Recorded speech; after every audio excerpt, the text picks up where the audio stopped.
Hi everyone, I'm Ed Baker. I'm your host producer at the Addiction Recovery Channel, and I'm very excited to begin our new series, Wisdom of the Streets.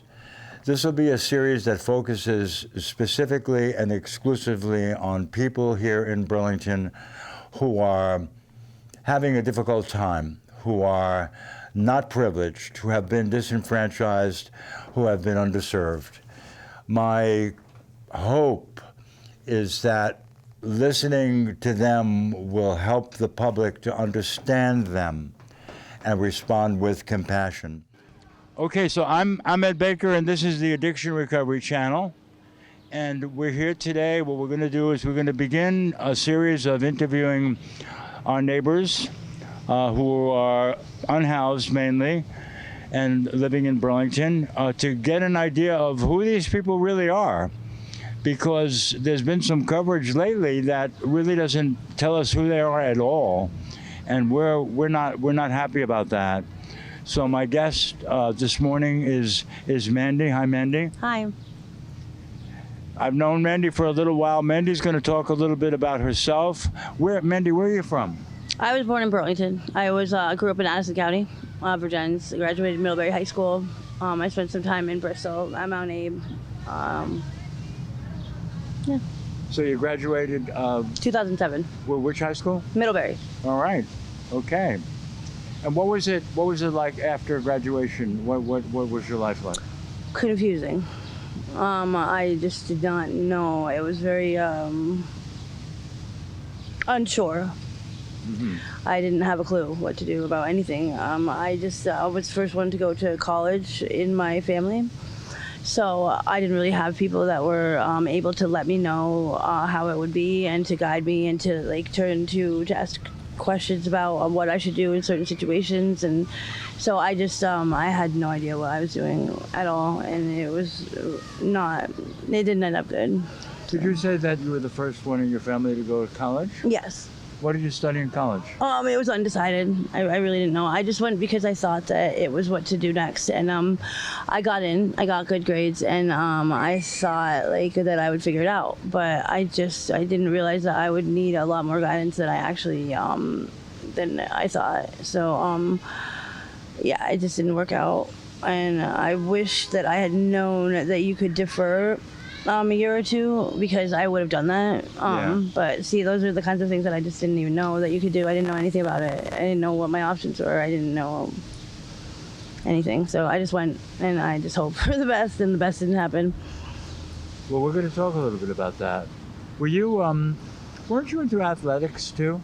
Yeah, I played field hockey and lacrosse in high school. But I mean, it was not anything, just for a couple of years. But I mean, I really liked it. I was okay at it. It was fun, and it was. Now, how long have you been? So there was you were in college, you were athletic, but then things began to unravel somehow. Yeah, I just I had done drugs and stuff in high school. I started drinking at an early age. I just had a lot of childhood trauma, and alcohol was the only thing that would help me not have to think about the things that I've been through, and not have to worry about the way that I was acting or how I felt, or the repercussions for my actions. And I had a lot of things to think about that were not really what I wanted to be thinking about. So it was really pretty much saved me, I understand that. Unfortunately, trauma, underlies a lot of behaviors that involve addiction, and then addiction, causes more trauma. Yeah, and it goes back and forth and hand in hand, and yeah. How long have you been in Burlington? Well, I came up here the first time I was homeless because of the resources. Down in Middlebury, they don't have it. They didn't before. There were no resources whatsoever, pretty much. And now there are it's a lot like Burlington, but I knew that I needed to be helped more, and I needed to be around more people that were going through what I was going through, and I knew it would be easier on me if I came here to be homeless. So there's a community of people here? Yeah. And I knew that I would be able to get what I needed, just regardless of what it was. And just everything was here that I. What is it like? I mean, what is life like for you being unhoused? I'm miserable. I'm alone a lot because I don't choose to surround myself with certain types of people. Because I mean, a lot of them are just still younger and they don't know the things that I know about life, just having been through things and learned about certain things. And sometimes the people that are around, they do things that I chose to stop doing a while ago, just because I'm getting older, and I just wanted to be able to say out loud like that I'm a good person and actually feel that way and know that it was true. And I was sick of like having bad karma chasing me around, and so I chose to stop doing things that would cause that. And for the most part now I don't do things like lie or steal or cheating and like the stuff like that. I mean, I'm not a saint. Like, I slip, and I used to do a lot of things. I used to do all kinds of stuff like that. But I just feel so much better now that I don't have to worry about karma catching up with me and having to worry about dealing with my actions whenever it feels like it coming back to me in the future. So you tried your best to be a good person. Yeah, and I mean, I know I am now, and it feels good to be able to say that. So that's why I also choose not to go back to what I was doing and where I was in the past, but I'm still who I am today. I just made some changes. I can tell you from my own personal experience with you that your being a good person is definitely shows. And ever since I've met you, I've kind of felt that way about you. I enjoy bumping into you. I enjoy talking to you. Thank you. A little bit. You always have something to offer. That's nice. We know each other from the Unitarian Universalist Church over there, or Society. Yeah. Yeah, the church has helped a lot. I tell a lot of.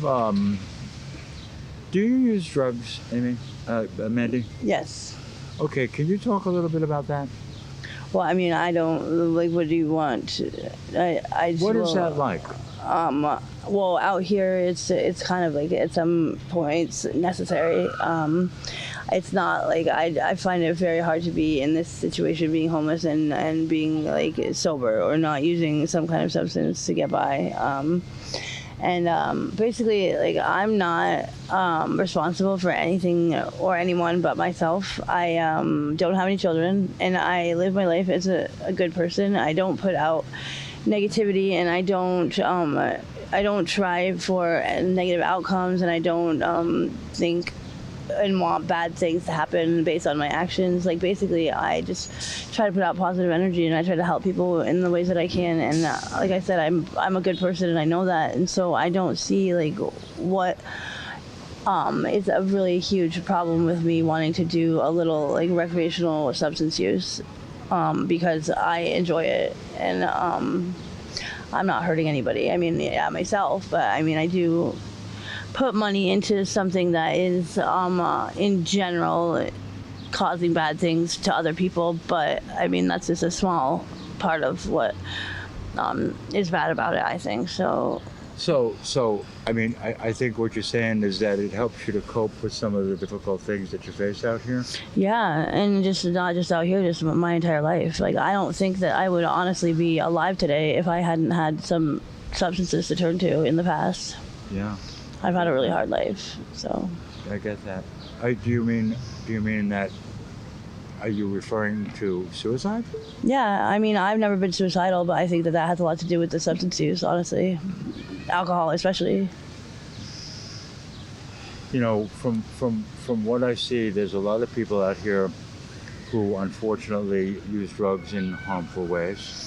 And there's a lot of people in Chittenden County, actually, that die of overdose every year. Have you known anybody who's overdosed or died of overdose? I mean, pretty much all of us that use drugs out here have been in those type of experiences. And I have multiple times. And sometimes, though, people out here, since the Narcan came around and it was so easily administered, that they think it's like not such a big deal anymore. Like, So Narcan has saved a lot of lives. Oh yes, yeah, and it's also become like it makes people worry a lot less. I've heard people say, okay, well here they sit down next to me and they give me Narcan, and they say here, Narcan me if I overdose, and I'm like, well, I don't want to do that. I'm not gonna sit here while you just do some drugs that are like way too much for you to handle, and then you want me to save your life, because you just acted irresponsibly and you knew what you were doing, but you did it anyway.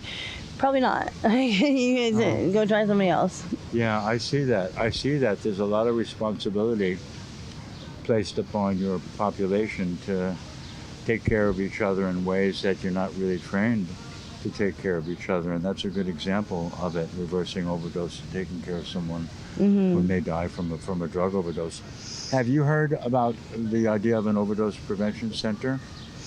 Not yet. I think it's a good idea. I think that they're working towards it. I know that they shut down Safe Recovery, which is the needle exchange is going to be closing this month, and I think that there are multiple reasons for that. But I think one of the main reasons is that because people didn't utilize it for what it was supposed to be there for, and they offer a lot of other things besides just exchanging your needles there. But that was one of the mains. That was the main thing that it was there for, and people still were leaving all of them on the ground and didn't take them back respectfully like they should have. And so it basically showed the public that we were not like utilizing it the way that we should. So why should it be there in the first place?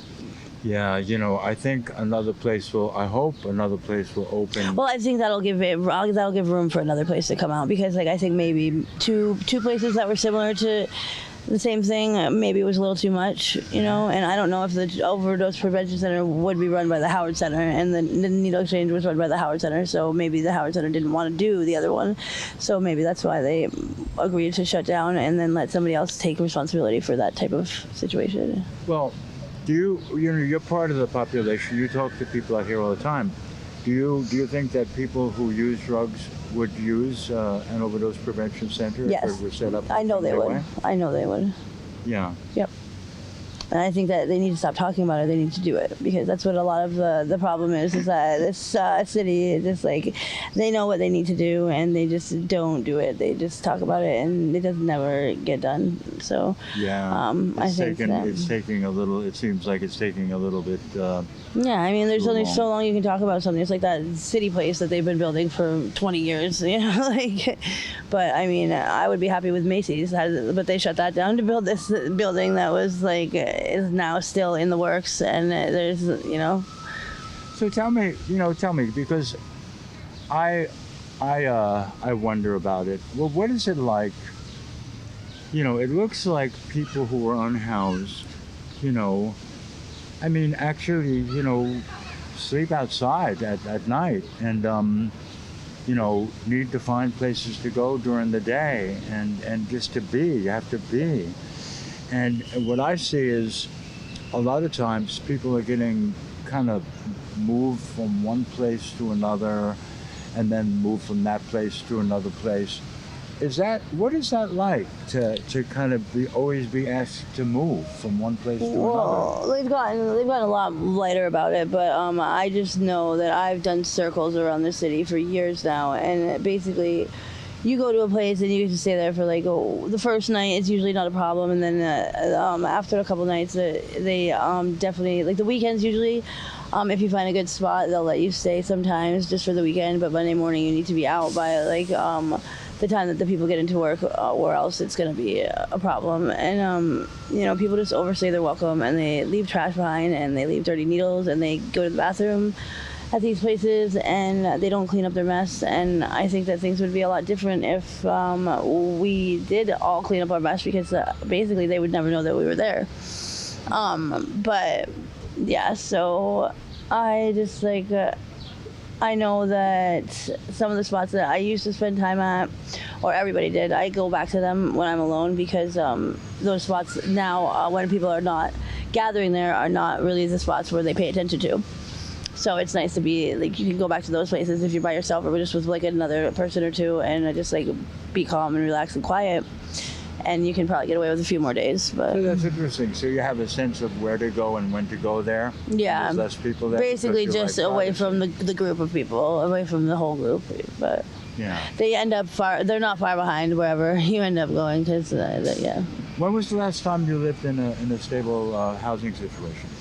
I don't know. It was a little over a year ago. I had an apartment of my own. I've been through the process for housing numerous times, and I just usually end up getting something happens that's out of my control. Like one of the previous ones that I had with my ex-boyfriend. We had to move out, and we got a no-cause eviction because they got a new landlord and they wanted to tear the place up. So basically, stuff like that keeps happening, and I just, I keep losing my places. And this last one, it just was so ridiculous that I didn't want to work for it anymore, because I just was not getting where I needed to be, and I want a place that's permanent and for me, and I don't want to be put somewhere that is not working for me. Like, even though they put me in a brand new building and a brand new apartment, and it was beautiful and I loved it and I was grateful, but it was the worst spot for me ever, and it was the worst time I've ever had in my life. My head was really in a bad spot, and I was alone, and I was going through a lot of things, and it just wasn't for me. But it was like I was supposed to be happy with it and fine with it, because it was a brand new apartment and it was beautiful. But it didn't matter what it was doing to me. But Did you have were there any counseling services? I mean, I know what's out there, but I know what's out there for opportunities and things and services and stuff like that. I know mostly all of it, and if I don't know something, then I have a caseworker, a case manager that does. I think that those are important people to have, because they know all of your resources and stuff like that. So I usually know what my options are, but I don't always use them, because some of them are just not for me, or some of them just don't work. I get it. It's not as smooth as we'd like it to be, huh? Mm-hmm. If you had the opportunity, what would you want the general public to know about what it's like out here and what we can do to help you guys to live a little bit more comfortably? Basically, we're not all bad people. We're just people like everybody else, and we might have substance abuse problems, but a lot of that stems from post-traumatic stress and anxiety, and the chronic homelessness makes it worse. And the thing is that not just drugs do that to people. There are problems with addiction that people have that are not substance use, and that really ruin people's lives as well. But that's not looked at as you're a bad person, But I think that people need to understand that we all are struggling, no matter what it is, and we all have things in our life that bring us down. But we're all humans, and we're all trying to get by. And I think that it's necessary for us to just support each other and be there for each other and do what we can, because there's always people against us, but the people right around us are the ones that are our peers. And if we don't work together, there's so many other things against us that if we're against each other, then we're never going to make it. Yeah. And I see that you have a sense of community. I come by sometimes during lunch. I guess it's, Food Not Cops? Mm-hmm. There's a good community of people out here trying to help each other. And, you're certainly an example of a good person having a hard time, but trying to do their best and help their community. Mandy, I know that about you. Anything else you want to add to your story today? No, I think that pretty much is good. I mean, I just wanted to tell you what you needed to know. Yeah. Thank you. You're welcome. And thank you, Mandy. Thank you, viewing audience, for taking the time. I'm looking forward so much to continuing this series, and I will look forward to seeing you next time. Thank you.